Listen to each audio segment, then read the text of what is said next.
اور آپ ڈاکٹر صاحب ہم بھول کے پھر اس لیڈر کے پیچھے چلیں گے. قائد نے تو ہمیں یہ فرما کے چلے گئے. قائد کا بیٹا کوئی نہیں, ہم اس کے فکری اولاد ہیں میرے بھائیوں. پڑھو اپنے قائد کو, غلام رسول تھا. اس کو رسول اکرم صلی اللہ علیہ وسلم نے لندن میں روحانی حالت میں آ کے حکم دیا تھا کہ go and serve the Musalmans of the Indian subcontinent. ایسے نہیں اس کو شوق چڑھا تھا واپس انگلستان کو چھوڑ کے پاکستان آنے کا. تو جب قائد نے یہ تمہید کیوں باندھی میں نے, جب قائد نے یہ بات کر دی, محمد علی جناح جس کو اللہ نے اتنی نورانیت دل میں دی تھی کہ 18-17 سال کی عمر کا ایک لڑکا جب لندن جاتا ہے, میں بھی وکالت کا ادنا طالب علم ہوں, وہ 4 انز آف کورٹ, گریز ان, انر ٹیمپل, مڈل ٹیمپل اور لنکنز ان میں سے ایک کا انتخاب کرتا ہے. 18 سال کا بچہ جس کے ساتھ باپ نہیں, کسی مدرسے کا کسی کا طالب علم نہیں, حافظ قرآن نہیں, شیخ الحدیث نہیں, عام بچہ, لیکن کچھ لوگوں پہ اللہ کی نظر ہوتی ہے, اللہ ان سے بڑے کام لیتا ہے. تو وہ اس انسٹیٹیوٹ میں جاتے ہیں جہاں محمد صلی اللہ علیہ وسلم کا نام سب سے اوپر لکھا ہوتا ہے لا گیورز میں. اس سے کوئی کام تو لینا تھا نا اللہ نے. تو پچھلے 1000 سال میں سب سے بڑا کام اگر کسی سے لیا گیا ہے امت مسلمہ کے لیے تو یہ 27 رمضان پہ بنا ہوا ملک ہے جس کی بنیادیں ہم کھوکھلی کر رہے ہیں آپس میں تفرقوں میں. تو انہوں نے کیا فرمایا, قومی اسمبلی, مشترکہ پارلیمنٹ, سینٹ, کوئی بھی جگہ نہیں چھوڑی جہاں میں نے یہ بات نہ کی ہو کہ قائد اعظم محمد Ali Jinnah said that Israel is the illegitimate child of Europe of West. قائد نے فرمایا کہ ناجائز اولاد ہے مغرب کا, اور جب تک مسئلہ فلسطین حل نہیں ہوتا ان کا سوال ہی پیدا نہیں ہوتا کہ ہم اس کو ایکسیپٹ کر لیں. اور میں اس میں ایک بات اور بھی رکھتا ہوں ساتھ, جب تک مسجد اقصی آزاد نہیں ہوتی, ایک وقت آئے گا اللہ موقع دے گا انشاءاللہ, زندگی اگر رہی, جس طرح جب حضرت عمر فاروق اعظم رضی اللہ عنہ کو جب چابیاں دی گئی تھی مسجد اقصی کی, ایک چھوٹی سی مسجد نے بنا کے اس میں نماز پڑھی تھی, مسجد عمر. اللہ ہمیں توفیق دے پھر زندگی میں کبھی مسجد عمر میں 2 رکعت پڑھنے کی, نماز جمعہ مسجد اقصی میں پڑھنے کی, عید کی نماز کشمیر سری نگر کی جامع مسجد میں پڑھنے کی انشاءاللہ العزیز. آج یہ جذباتی باتیں لگیں گی, لیکن میرے بھائیوں ہم مسلمان ہیں. 1450 سال بعد بھی کیا ہم سید الشہداء حضرت امیر حمزہ رضی اللہ عنہ, حضرت امام حسین رضی اللہ عنہ, کیا میدان کربلا کو بھول گئے؟ کیا ہم بھول سکتے ہیں علی اصغر رضی اللہ عنہ کی شہادت بھول سکتے ہیں؟ ان کے سینے سے پار ہوتا تیر بھول سکتے ہیں؟ کیا جب کٹ کے ان کے بدن کو چبا کے پھینک دیا گیا حضور صلی اللہ علیہ وسلم بے انتہا روتے رہے اپنے چچا حضرت امیر حمزہ رضی اللہ عنہ کی لاش مبارک کو, شہید کی جسٹ خاکی کو دیکھتے؟ کیا 1500 سال بعد علی بھولے؟ تو آج جو ہمیں یہ کہتے ہیں کہ ہم بڑے غریب ہیں, ہم بڑے مفلوق الحال ہیں, ہمارا خزانہ خالی ہے, تو ہم بزنس کے لیے, ترقی کے لیے, تو بھول گئے کہتے ہیں ترقی کے لیے اسرائیل سے تعلق بناؤ. تقدیر کے قاضی کا یہ فتویٰ ہے ازل سے, ہے جرم ضعیفی کی سزا مرگ مفاجات. تقدیر کے قاضی کا یہ فتویٰ ہے ازل سے, ہے جرم ضعیفی کی سزا مرگ مفاجات. اگر بھیک مانگتے تو کبھی ایران جو ہے وہ اسلامی انقلاب نہ آتا. اگر نیچے لیٹ جاتے تو پہاڑوں میں رہنے والے, ایک وقت روٹی پہ گزارا کرنے والے, دنیا کے تمام طاقتوں کے سامنے کھڑے ہونے والے افغان طالبان امریکہ کو نہیں نکال سکتے تھے افغانستان سے. قرآن اور اللہ کے ایمان کی طاقت سے نکالا میرے بھائیوں. تو آج صرف اس وجہ سے کہ میرا خزانہ خالی ہے, اس وجہ سے کہ مجھے بزنس چاہیے, میں خون کا سودا کر لوں فلسطینیوں کا, قائد اعظم محمد علی جناح کے سوچ کو قتل کر دوں. جب قائد کی سوچ نہ رہے, شہیدوں کے خون سے غداری ہو جائے, جب 2 قومی نظریوں کو پشت ڈال دیں تو پھر تو ہم کٹی پتنگ ہوں گے. جدھر سے کوئی لے گیا, جدھر سے کوئی کھا گیا, جدھر سے کسی نے اڑا کے رکھ دیا, پھر ہمارا کوئی والی وارث نہیں ہوگا. کیونکہ اللہ فرماتے ہیں وَلَن تَرْضَ عَنْكَ الْيَهُودُ وَلَا النَّصَارَىٰ حَتَّىٰ تَتَّبِعَ مِلَّتَهُمْ قُلْ إِنَّ هُدَى اللَّهِ هُوَ الْهُدَىٰ وَلَئِنِ اتَّبَعْتَ أَهْوَاءَهُمْ بَعْدَ الَّذِي جَاءَكَ مِنَ الْعِلْمِ مَا لَكَ مِنَ اللَّهِ مِنْ وَلِيٍّ وَلَا نَصِيرٍ. کہ مت بناؤ یہود و ہنوز کو اپنا دل، ان کو مت دو. یہ نہیں کہہ رہے کہ جا کے ان سے لڑائی مار کٹائی ہر وقت شروع کر دو، کہہ رہے دل مت دو. وہ تب تک تم سے راضی نہیں ہوں گے جب تک تم اپنی ملت چھوڑ کے ان کی ملت پہ نہ آ جاؤ. آج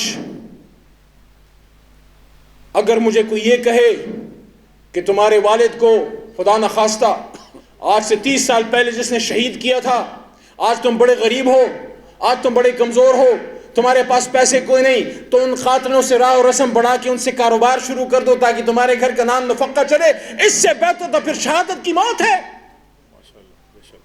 اگر میں اسرائیل کے یہودیوں کے نہیں صہیونیوں کے ٹکڑوں پہ پاکستان کو بناتا ہوں تو اس کا مطلب ہے کہ پھر میں کرنل شیر شہید کی اس کی شہادت سے میں غداری کرتا ہوں، میں عزیز بھٹی کی شہادت سے غداری کرتا ہوں، میں مولانا حسن جان شہید کی پاک خون سے غداری کرتا ہوں، پھر میں پاکستان کے ان تمام شہداء جن کو کسی نہ کسی بنیاد پہ سازش کے تحت مارا گیا، سنی شیعہ کے نام پہ، بریلوی دیوبندی کے نام پہ، پشتون پنجابی کے نام پہ، کیا نہیں کیا گیا ہمارے ساتھ.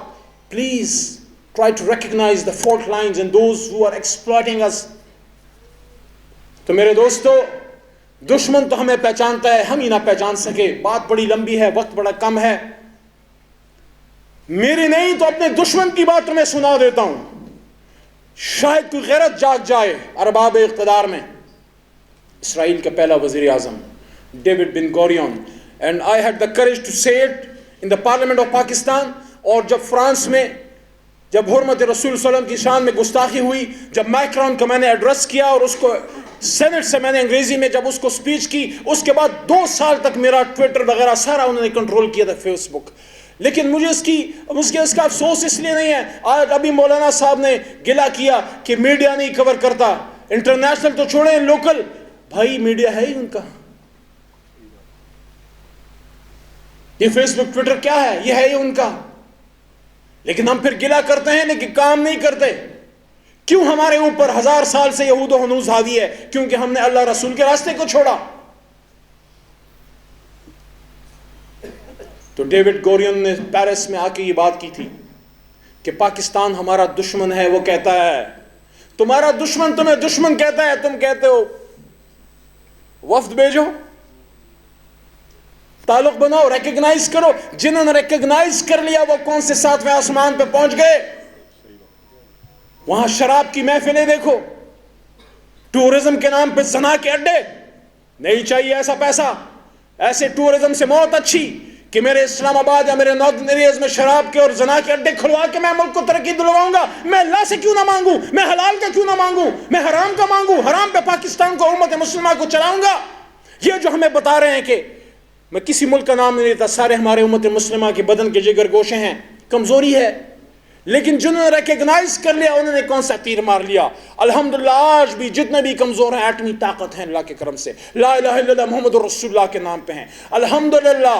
دنیا میں آج اگر اسلامک امہ میں 3-4 ممالک کے نام ہیں تو پاکستان ان میں سرخیل ہے. تو ڈیوڈ گورین نے کہا تھا کہ پاکستان ہمارا ازلی دشمن ہے. It is an ideological answer. This is what he said in Sorbonne University, Paris. پھر کہتے ہیں کہ پاکستان جو ہے ہندوستان کو توڑ کے بنایا گیا تو ہندوستان ہمارا حلیف ہو گیا.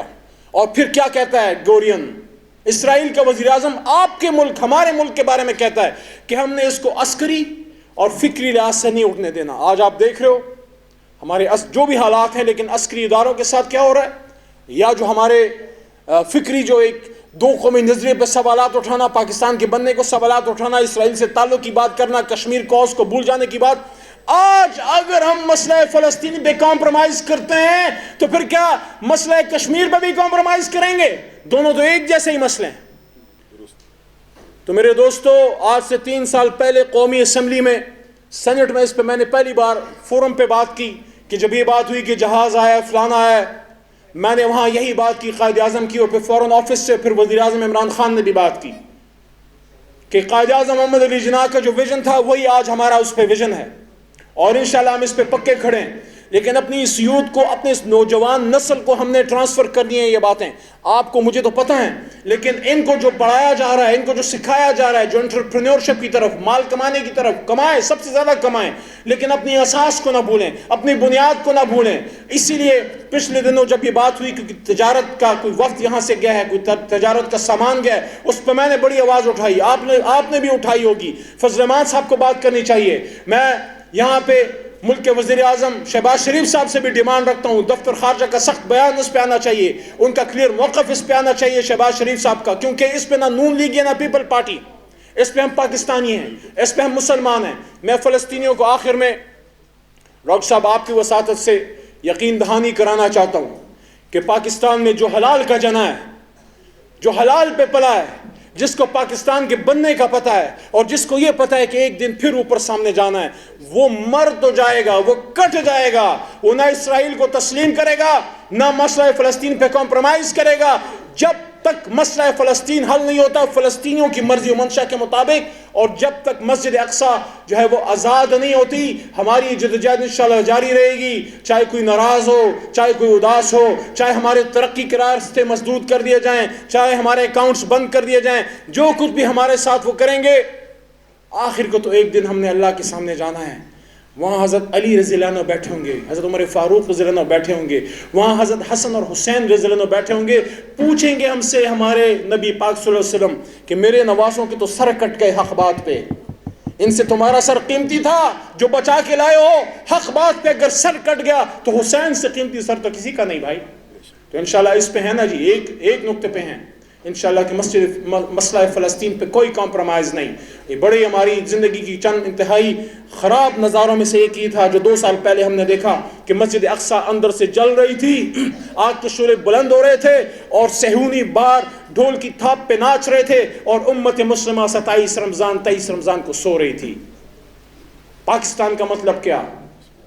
لا الہ الا اللہ. انشاءاللہ اللہ میں توفیق دے گا کہ ہم اس فلسفہ حسین پہ جاتے ہوئے انشاءاللہ مسئلہ فلسطین اور اس پہ بلیو رکھتے ہوئے کہ ہماری زندگی میں ایک دن انشاءاللہ پاکستان کو اس طاقت پہ لے کے جائیں گے کہ انشاءاللہ پاکستان مسئلہ فلسطین بھی حل کرے گا، مسجد اقصی بھی آزاد ہوگی، کشمیر بھی آزاد ہوگا، اور پوری دنیا میں انشاءاللہ مسلمانوں کا تحفظ ہوگا. پاکستان زندہ باد.